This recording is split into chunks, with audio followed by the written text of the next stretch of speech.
Hello friends, स्वागत है आपका अपने चैनल बिगनर द मैथ्स में। दोस्तों, आज हम करेंगे पास्ट कंटिन्यूअस पैसिव वॉइस। इससे पहले वाली वीडियो में हमने सीखा था पास्ट इंडेफिनिट पैसिव वॉइस। तो दोस्तों, मैंने जैसे कि पहले भी बताया था कि इसका यूज बहुत ज्यादा होता है स्कूल में, कॉलेजेस के अंदर, कॉम्पिटिटिव एग्जाम में, हर जगह इसका यूज होता है। उसके बाद जब कॉम्पिटिटिव एग्जाम के बाद आपको गवर्नमेंट जॉब मिल जाती है तब भी इसका यूज होता है। तो सीखने के लिए बहुत जरूरी है, समझ में आना बहुत जरूरी है। तो इसको शुरू करते हैं। चलिए, हमारे पास कंटिन्यूअस पैसिव वॉइस, तो कैसे इसका यूज होता है जब हम हिंदी से इंग्लिश बनाते हैं। दो पार्ट में हम सीखेंगे इसको। पहला कि कैसे तो इसका हिंदी से इंग्लिश में सेंटेंस बनता है, ठीक है। दूसरे पार्ट में हम सीखेंगे कैसे हमारे एक एक्टिव वॉइस से पैसिव वॉइस में कन्वर्ट होता है, क्योंकि जो हमारा एग्जाम में आता है वो आता है एक्टिव से पैसिव में कैसे कन्वर्ट किया जाता है। ऑफिस में आता है कि एक सेंटेंस हिंदी में उसको कैसे लिखना है हमें, ठीक है। तो दोनों चीज सीखेंगे। तो पहले सीखते हैं कैसे कन्वर्ट करते हैं, क्या उसका प्रोसीजर होता है, ठीक है।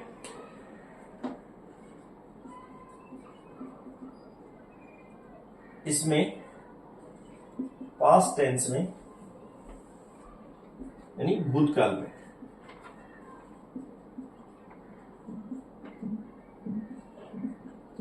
किसी कार्य का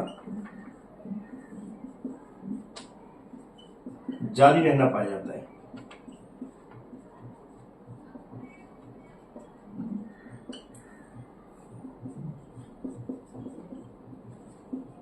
तथा हिंदी वाक्य के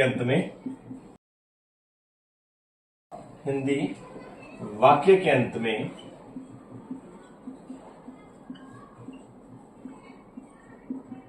जा रहा था, जा रही थी, जा रहे थे इत्यादि शब्द आते हैं।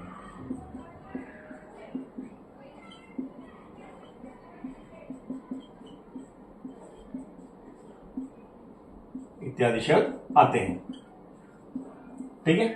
तो पहली बात की, एक तो किसी चीज का जारी रहना पाया जाता है, और हिंदी वाक्य के अंत में जा रहा था, जा रही थी, जा रहे शब्द आते हैं। अब आप बोलेंगे कि इसमें हमारा पास्ट कंटिन्यूअस टेंस जब हमने सीखा था उसमें भी रहा था, रही थी आते हैं। तो उसमें रहा था, रही थी आता, इसमें जा रहा था, जिससे उसे पीटा जा रहा था, बच्चों को पढ़ाया जा रहा था, अंग्रेजी सिखाई जा रही थी। तो इसमें जा वर्ड भी आता है साथ में। जो पास्ट कंटिन्यूअस टेंस था उसमें सिर्फ आता है कि वह खाना खा रहा था, तो उसमें जा नहीं आया था, ठीक है।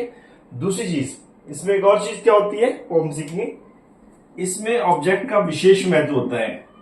इसमें ऑब्जेक्ट का विशेष महत्व होता है।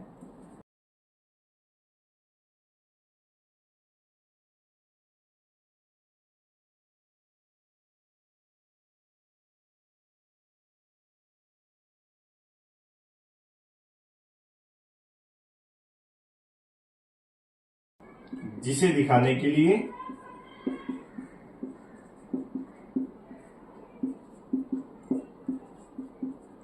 ऑब्जेक्ट को सेंटेंस के शुरू में लिखा जाता है।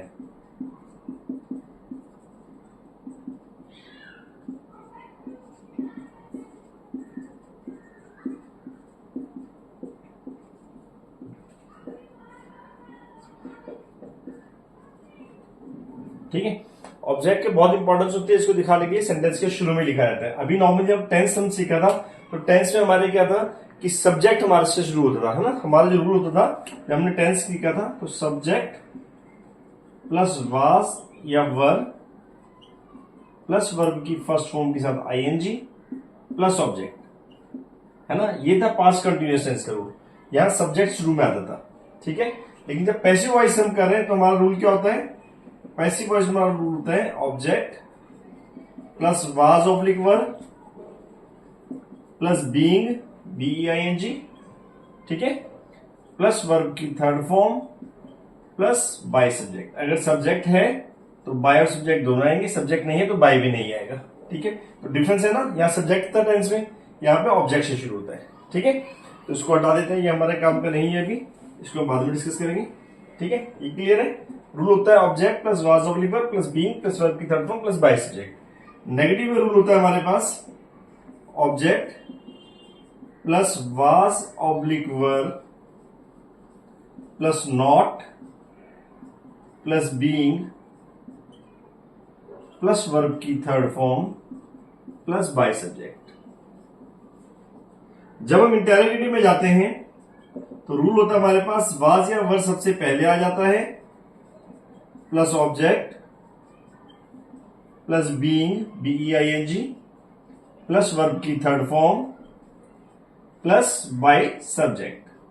ठीक है, जब हमें कोई सवाल पूछना है तो वाज वर्ब से शुरू होगा। अगर इंटरोगेटिव प्लस नेगेटिव का हम रूल देखें तो ये रूल क्या होता है, ये होता है was oblique verb plus object plus not plus being plus verb की third form plus by subject. ठीक है, और लास्ट में हमारा था एक डब्ल्यूएच फैमिली वाला जिसमें हमें क्वेश्चन पूछना था वाई वैन हु जुम वाले, तो वो हमारा हम वाई वाला सीख रहे हैं यहाँ पे। Why plus was oblique verb plus object plus being plus verb की third form plus by subject. ठीक है दोस्तों, ये था हमारा रूल, तो जिसमें हमने सीखे कि क्या हमारा रूल होता है। ठीक है, एक सेंटेंस अब हम बना के देखते हैं। ठीक है, फिर आगे चलेंगे। सेंटेंस बनाते हैं, यहीं पे बना लेते हैं तो आपको क्लियर हो जाएगा चीजें कि रूल साथ में है, कैसे सेंटेंस बनना है। ठीक है, देखिए सपोज सेंटेंस है अमित को पीटा जा रहा था। अमित को पीटा जा रहा था।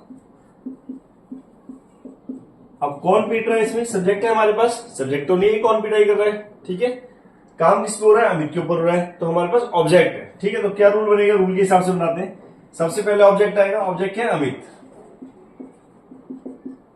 वाज या वर्ब में से क्या आएगा, अमित सिंगुलर है तो वाज आएगा, अमित वाज बीइंग।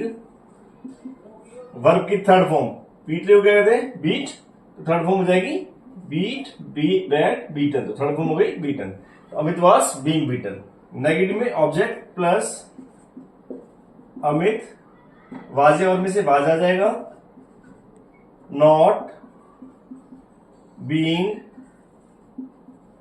वर्ब की थर्ड फॉर्म क्या है beaten, Amit was not being beaten.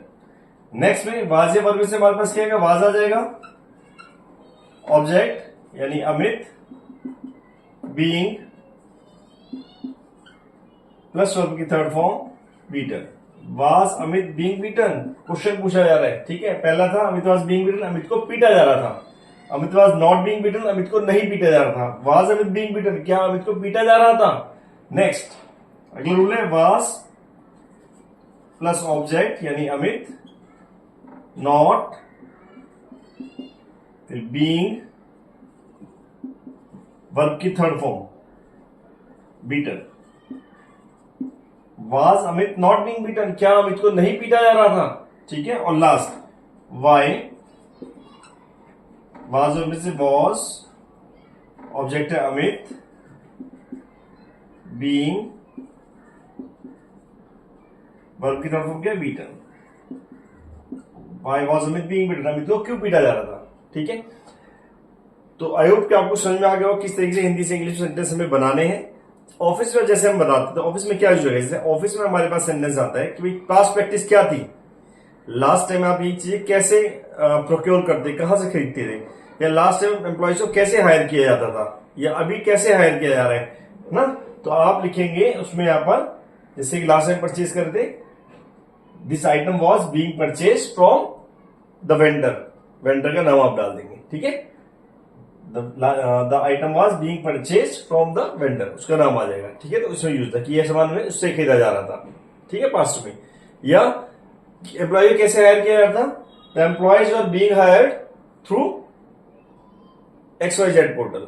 ठीक है, तो किसी पोर्टल के थ्रू उनको हायर किया जाता। ठीक है, तो इसका यूज ऑफिस के अंदर भी होता है। इसका यूज हमारा जब स्कूल के अंदर हम लिखते हैं लेटर्स, स्कूल के अंदर जब हम एसेज, पैराग्राफ, डिस्क्रिप्टिव राइटिंग लिखते हैं उसमें भी यूज होता है, और जो हमारे क्वेश्चन से चैप्टर कहते हैं उसमें यूज होता है। ठीक है, अब हम सीखेंगे दोस्तों कि जो एग्जाम में हमारा आता है एक्टिव से पैसिव में कन्वर्ट करने का, पैसिव से एक्टिव में कन्वर्ट करने का, जो कि एसएससी डीएसएसबी दोनों में आता है। अब हम वो सीखेंगे। ठीक है, चलिए शुरू करते हैं। तो दोस्तों रूल क्या होते हैं एक्टिव से पैसिव में कन्वर्ट करने के लिए, पास्ट कंटिन्यूअस के लिए, वो हम सीखते हैं। हमारे पास दोस्तों रूल है एक्टिव वॉइस में क्या रूल होते हैं और पैसिव में क्या रूल होते हैं। ठीक है, एक्चुअली आप जब देखेंगे इसको तो एक्टिव वॉइस वाले रूल वही है जो हमारे पास कंटिन्यूअस टेंस के रूल थे। ठीक है, पैसिव वाले रूल्स वो है जो मैंने जस्ट अभी आपको सिखाए हैं कि हिंदी सेंटेंस को कैसे पैसिव में बनाते हैं। ठीक है, तो देखिए जैसे हमारे पास एक्टिव में है subject plus was oblique verb plus verb की फर्स्ट फॉर्म के साथ आईएनजी प्लस ऑब्जेक्ट। ये हमारा अफर्मेटिव सेंटेंस है। जब इसका पैसिव वॉइस बनाएंगे तो object plus was oblique verb plus being plus verb की third form plus by subject हो जाएगा। ठीक है, एग्जांपल के लिए सपोज सेंटेंस है Ram was writing a letter. ठीक है, Ram was writing a letter, इसके हिसाब से ना subject was first form ING और ऑब्जेक्ट। ठीक है, तो इसका जब हम पैसिव बनाएंगे तो क्या आएगा, ऑब्जेक्ट आएगा अ लेटर,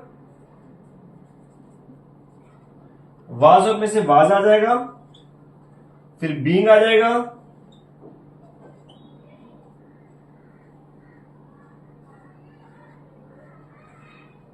ठीक है, और फिर हमारे पास आ जाएगा बाय सब्जेक्ट। सब्जेक्ट क्या है, सॉरी वर्ब की थर्ड फॉर्म आएगी। थर्ड फॉर्म क्या है, राइट की थर्ड फॉर्म रिटर्न,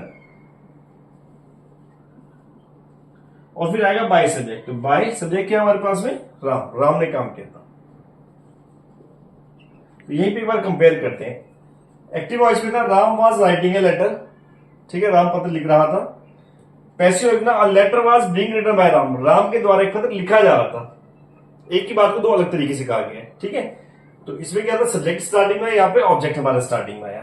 ठीक है, क्लियर। चलिए नेगेटिव वाले बातें, subject plus was oblique verb means Ram was not verb की फर्स्ट फॉर्म के साथ आईएनजी यानी राइटिंग, ऑब्जेक्ट है अ लेटर। ठीक है, जब इसका पैसिव वॉइस हम बनाएंगे तो हमारे पास क्या आएगा, ऑब्जेक्ट स्टार्टिंग में आएगा a letter was not being, verb की third form written by Ram. यहां था Ram was writing a letter, sorry Ram was not writing a letter, Ram पत्र नहीं लिख रहा था। पैसिव क्या बना, a letter was not being written by Ram. ठीक है, चलिए अगला रूल है हमारे पास इंटेरोगेटिव होता है वाज, सब्जेक्ट आ गया राम, फर्स्ट फॉर्म की आईएनजी यानी राइटिंग, और ऑब्जेक्ट अ लेटर।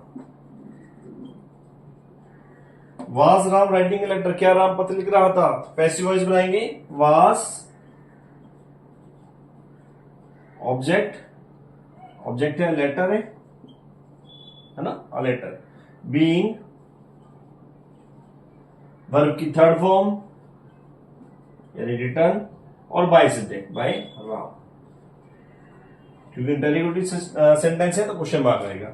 और वाज राम राइटिंग लेटर, क्या राम पत्र लिख रहा था, तो was a letter being written by Ram, क्या राम के द्वारा एक पत्र लिखा जा रहा था।